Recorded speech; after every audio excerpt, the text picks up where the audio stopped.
Well, here we are. The first of the non-Thomas characters that I'll be covering for this year's series. Doc Hudson, aka the Fabulous Hudson Hornet, who won 3 fisticuffs in 1951, 52, and 53 respectively, but unfortunately crashed in 1954, to which we saw the footage of in Cars 3. Now, in last year's video on Sally, I subtly foreshadowed me potentially covering Doc in this series. And what do you know, I'm finally covering him. Doc's one of those characters that has genuinely fascinated me, even when going into rewatching Cars for the Pixar reviews, which is coming soon by the way. So you know what, I don't want to waste any more time. Let's just go all in and cover the 4th Cars character that I'll be covering for the series overall. Buckle up guys, it's gonna be one heck of a video, alright?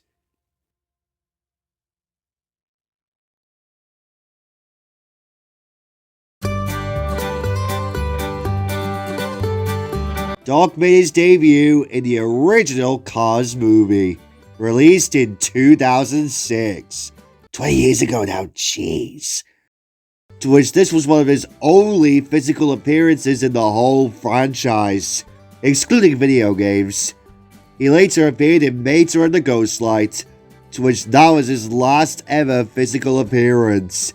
He was then briefly mentioned in Cars 2, which revealed that he had passed away off screen, but it was never really explained, and it was glossed over in favor of the spy stuff. What a shame. Well, he was mentioned quite a few times in that film, so I guess that's something.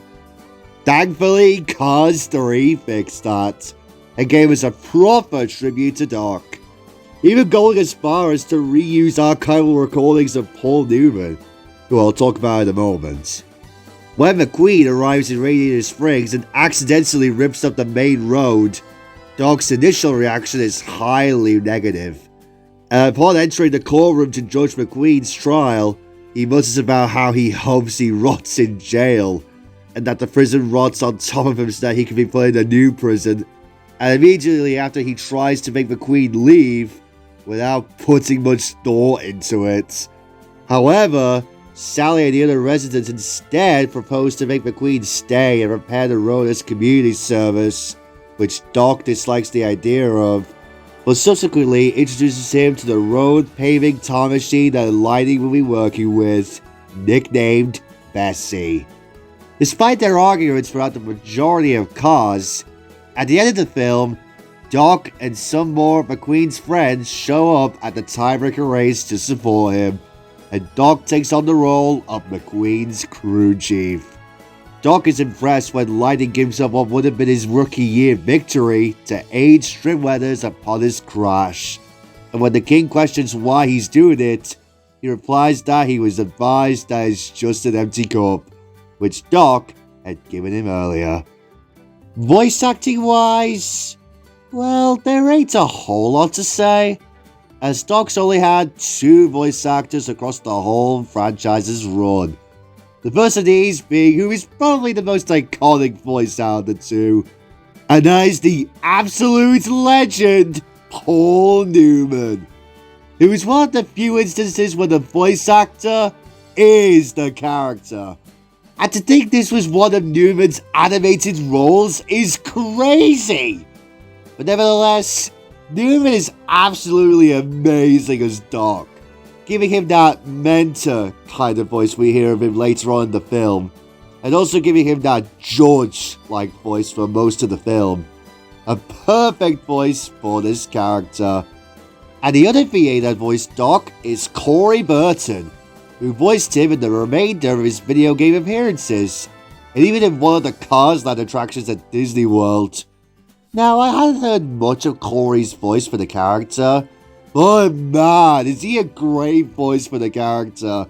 And I'm surprised that they didn't have him on for the remainder of the franchise, as Doc unfortunately passed away in the official canon. But hey, beggars can't be choosers. At least the video games like Racer Armor are better than nothing.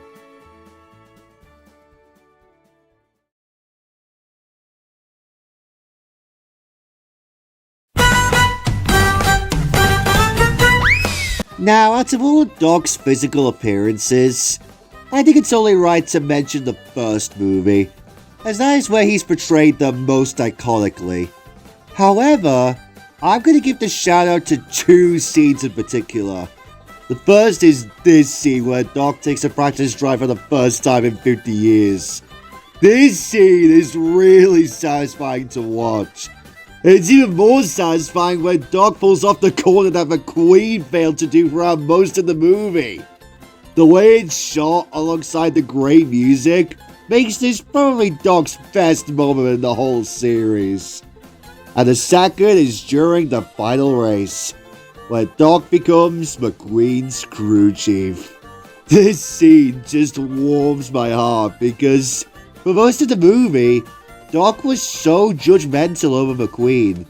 But when all the townies bar him were upset over McQueen's departure, that's when he realizes that McQueen had changed and takes it upon himself to coach him. It was a very wholesome and satisfying watch. And just for the record, there's no weak spots in terms of Doc's uses, so what's the conclusion?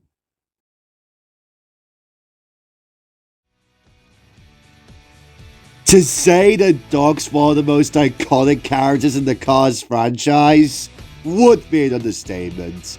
He may not have had that many appearances compared to the rest of the gang, but he's still one of the absolute standouts of the original movie.